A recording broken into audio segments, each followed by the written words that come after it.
আজ মাঘ মাসের কৃষ্ণ চতুর্দশী তিথি, রটন্তী কালী পুজোর বিশেষ দিন। সারা বছর কালী পুজো হয় অমাবস্যায়, কিন্তু রটন্তী কালী পুজো হয় এই বিশেষ তিথিতেই।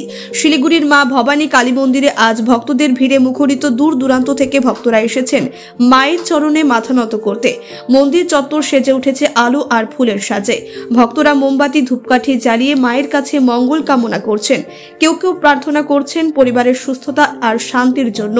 মন্দিরে আজ বিশেষ ভোগেরও ব্যবস্থা করা হয়েছে, যা ভক্তদের মধ্যে উৎসাহ আরো বাড়িয়ে দিচ্ছে। এক ভক্ত বলেন, প্রতি বছর এই দিনে মায়ের দর্শনে আসি, মনে হয় মা আমাদের সব দুঃখ দূর করেন।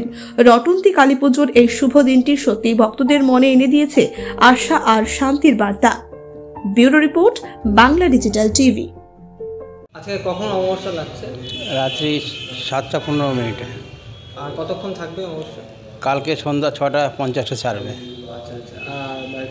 তো ভক্তরা কেমন আসছে আজকে? ভক্তরা অনেক ভক্ত আসছে, সকাল থেকে অনেক ভক্তই পূজা দিচ্ছে।